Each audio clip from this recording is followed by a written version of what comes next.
She is a lead teacher with the Shamanic Astrology Mystery School and Robert Moss's Dream Teacher Training.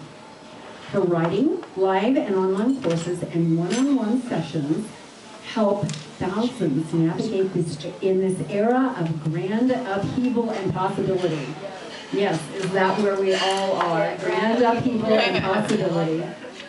Tami is co-creator with Kaylin Castell of the Ayana Rising Venus Initiation Teleclass series. Tami partners with clients across the globe to help them dream into and activate their grandest life story through astrology, dream play, and nature ceremony. She's the creator of the Astrology for Earth Renewal e-zine and makes her home very close by in the Manzano Mountains of New Mexico with her partner Tom and their cat Tiger. Please help me welcome today Tami Brunk.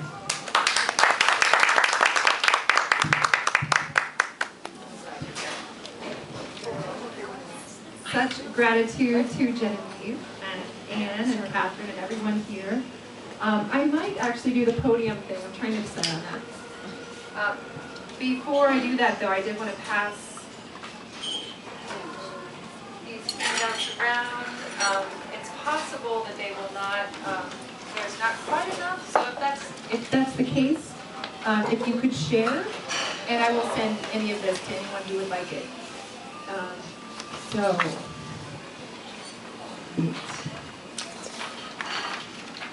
So I first, again, want to thank Genevieve and this amazing creation of herself and Anne and Catherine and others around just bringing these women together here in Albuquerque, women of spirit, women of wisdom. It's very interesting to note how many individuals here are connected to the Egyptian mysteries. That's very interesting. Also, in talking to Cynthia, there are those of you who have worked closely with Ariel Gutman and her work with the Venus cycle. My work with the Venus cycle emerges through my work with the Shamanic Astrology Mystery School. So I am, as Genevieve mentioned, a master astrologer within that system.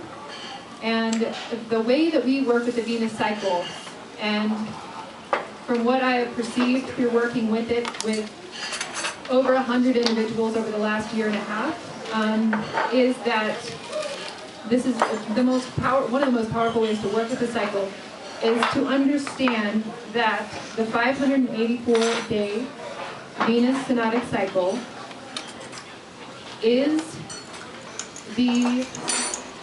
can be understood through the Sumerian Inanna descent story. So is there anyone in here who does not know the story of Inanna and her descent into the underworld? Talk to me. I've done many inspections. I've known this for 20 years.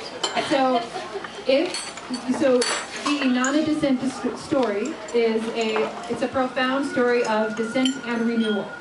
I do not think I have time to tell the entire story, but we will talk about it today because it is one of those myths that can help guide us into a way of understanding descent and renewal.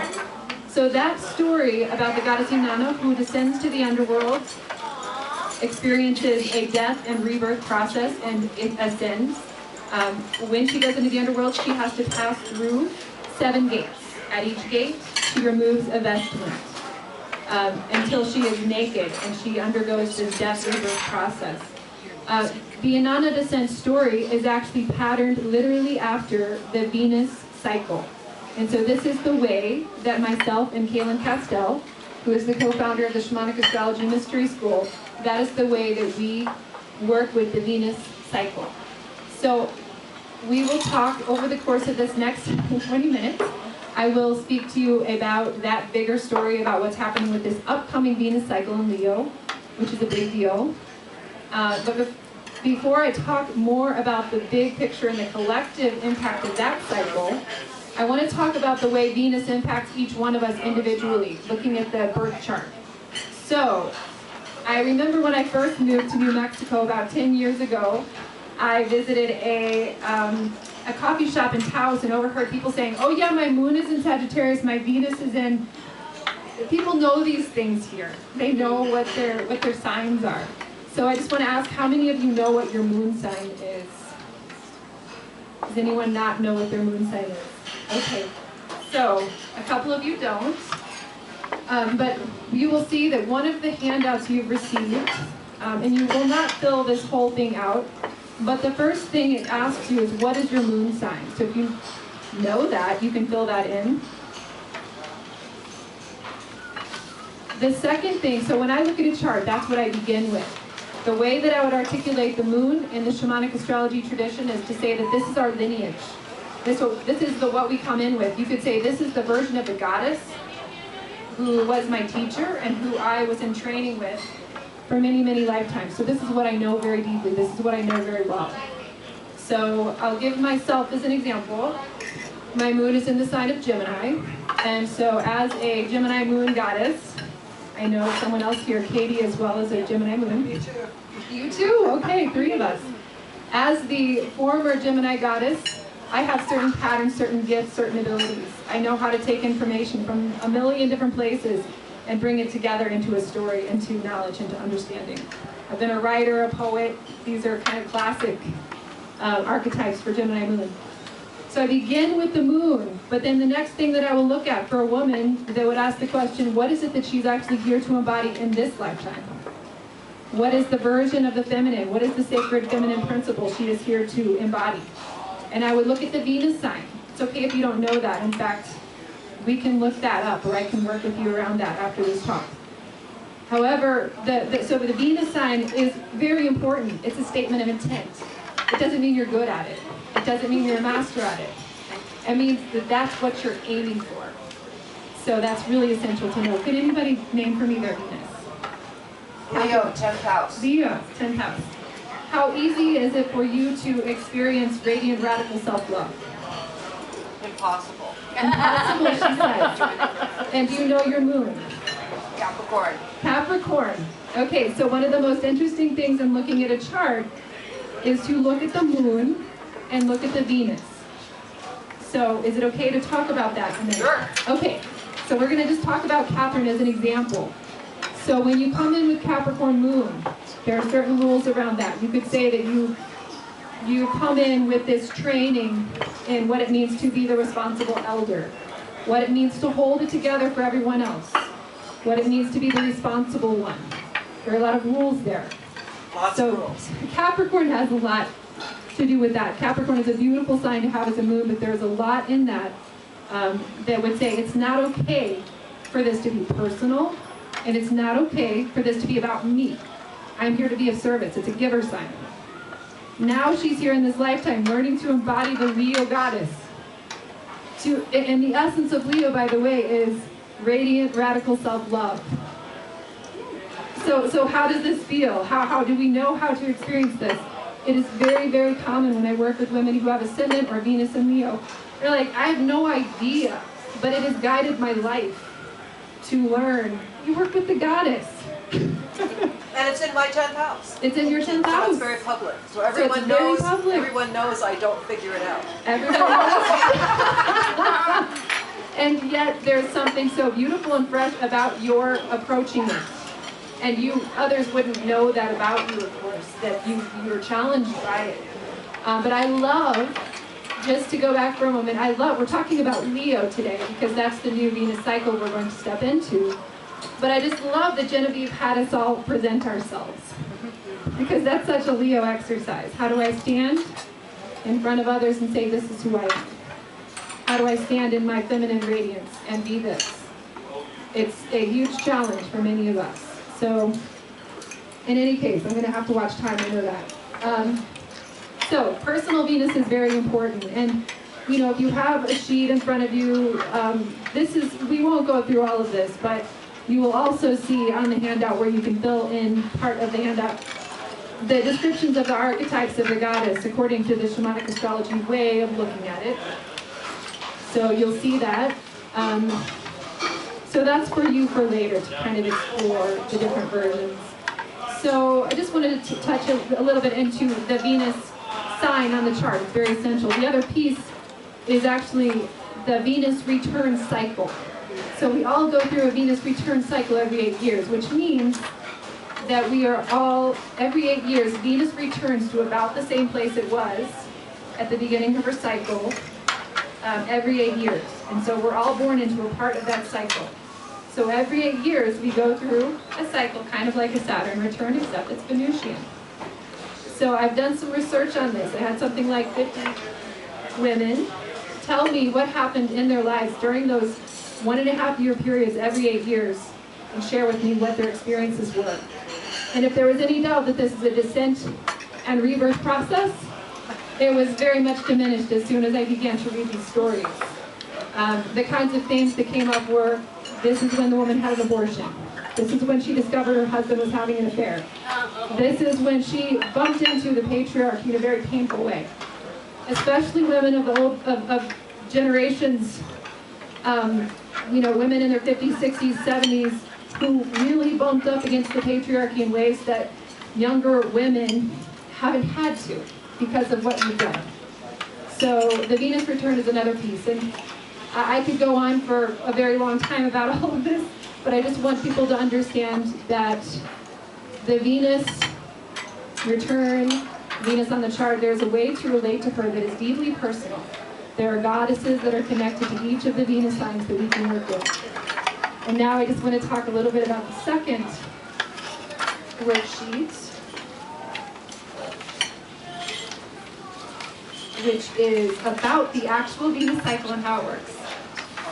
So, it's this one. All right, so the Venus cycle, in the way that we work with it, the Shamanic Astrology Mystery School was originated, the Shamanic Astrology paradigm was originated by Daniel Giamario. And he actually influenced Ariel Gutman very much in her work.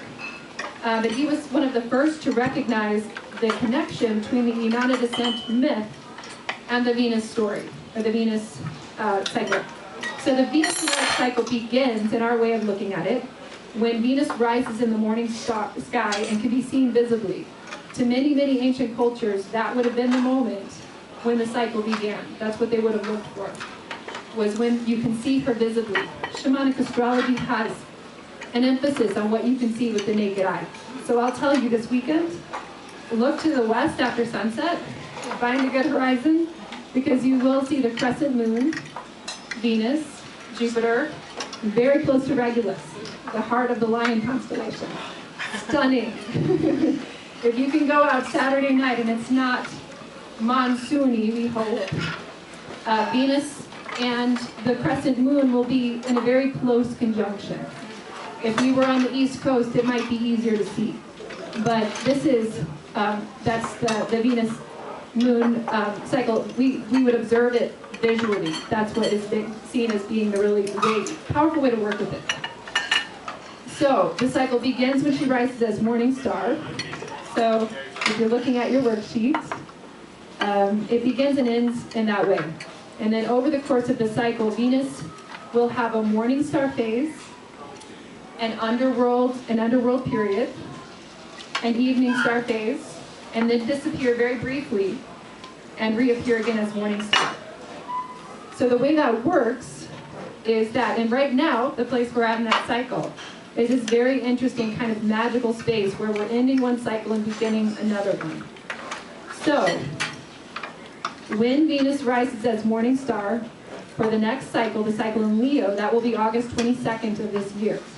August 22nd, when you begin to look at it that time, and probably about a week after that if you don't have a very low horizon, you'll begin to see Venus rising in the east after having been invisible, because she will be crossing the face of the sun again from August 9th until the 22nd. That's when she's close to the sun, so you can no longer see her.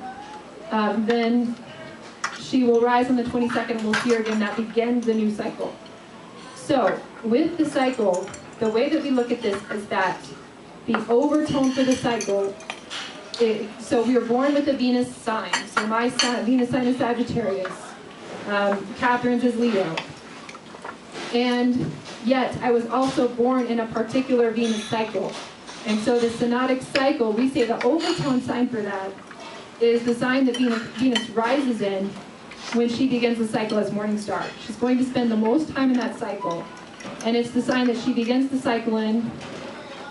It's the sign that she retrogrades into at the end of a previous cycle. So Venus is currently in the sign of Virgo, but she has been in Leo for some time, and she will return to Leo again.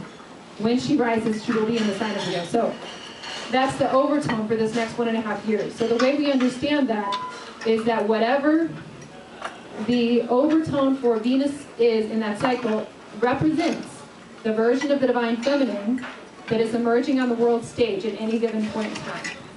So for the next 1.5 years, it is the Leo expression of the feminine that's activated, that's ignited, that is going to be really engaged.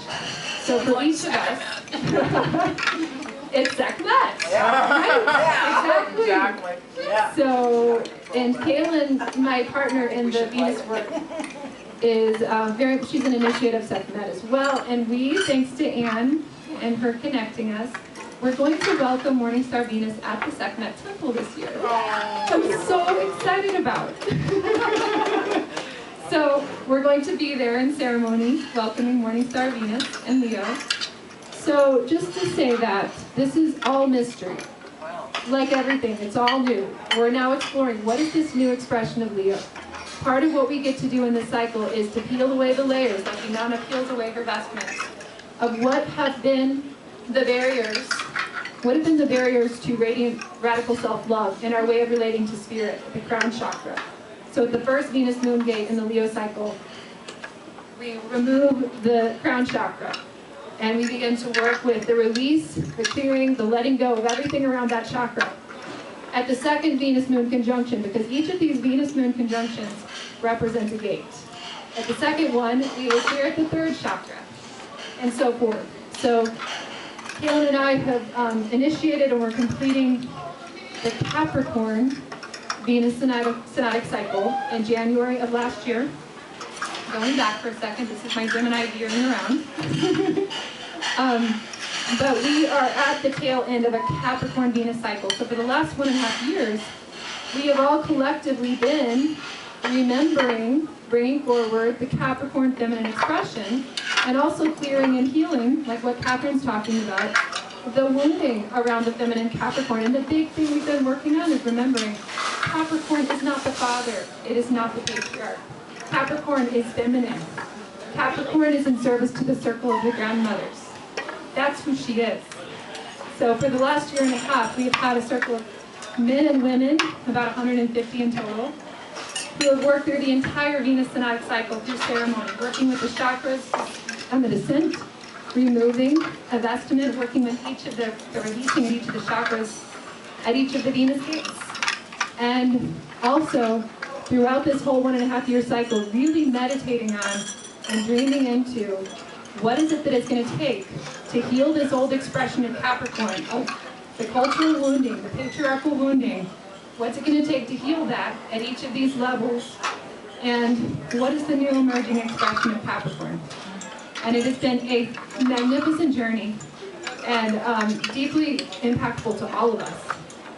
And we are so excited that we are going to be beginning this Leo cycle now. And the Capricorn cycle, we from the very beginning, Daniel Giamario in his work with Capricorn was the one who really saw clearly that the emergent version of Capricorn is to be in service to the circle of the grandmothers and the next 7 generations, is to be concerned with refashioning human culture such that it honors human communities and the earth. And that we called them in from the beginning and could not believe just the power and the grace and the beauty of this dynamic. And so we also discovered that that Capricorn cycle was the master cycle for all the other Venus cycles at this time, because that's when Venus rises closest to the winter solstice. So we have decided, and it's been very clear, that it's the circle of the grandmothers who will guide each of these next cycles coming through. So they will be holding this circle. And this time we're also inviting Sekhmet. And she's been coming through a lot. In fact, we did our last class last night, and we always visit the etheric Venus altar and the etheric sky temple in our monthly classes. And she was there. The grandmothers called her in. So she's here on many levels, and we're definitely working with her as well. And we have so much to learn from her from those of you who work deeply with her. But I would invite you to participate with us in this Venus class if any would like to. And I would actually really love to have a live in-person circle this time as well in this area. People want to meet with Venus and the Moon. They want to do that work. It would be really wonderful. But in any case, you have with you a little bit more of an articulation of the cycle. And do I have a little more time? Yeah, 3 or 4 minutes. Oh, good. I have more time. That's excellent. So it is kind of fun to get into the bigger picture around the cycle. One of the things to understand is that at any given point in time, you will only have 5 different Venus archetypes or 5 different Venus overtones that you're going to be working with. So if you see this star, we have a picture of a star on the handout. The pentacle, the 5-star pentacle, has to do with the way the Venus cycle works. Many of you have probably seen that. So the points of the star represent the sign that Venus will rise in or has risen in recent years, beginning a new cycle. So you'll see if you look at this that we have been working with the divine feminine archetypes of Gemini, Leo, Aries, Scorpio, and Capricorn. So 4 out of those 5 have been what we would call non-traditional expressions of the feminine. They're not Cancer, they're not Libra, they're not just primarily focused on relationship, they're not the vulnerable goddess.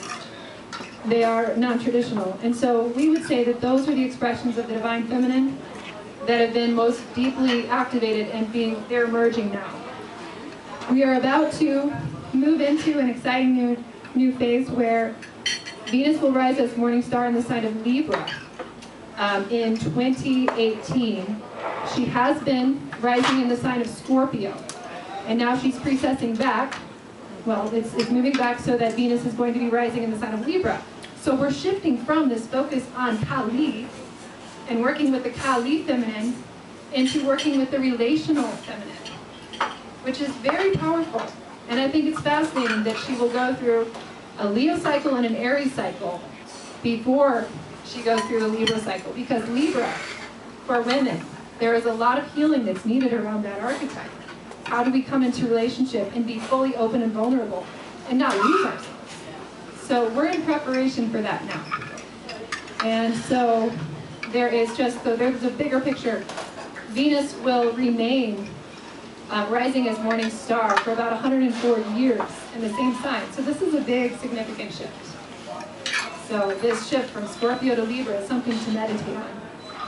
You know, one of the things that has felt really essential as we work with the Venus cycle, it actually prompted Daniel and Eric, another shamanic astrologer, to begin working with the Mars cycle in the same way, which is very exciting. So it's exciting at this time too, because Venus and Mars are in this magical dance, which you may know about. Just this year, they're together 3 times in the sky. And I just want to end with the honoring of the fact that we do live at a time where Mars is in a Libra cycle, relational, masculine. And so when Venus and Mars rise together, they show up together August 31st in the morning sky in the sign of Leo this year. That is going to also be helping initiate a time where the masculine and the feminine are coming together as sovereign whole equals, perhaps for the first time in a very, very long time. So, just want to end with that. Yay.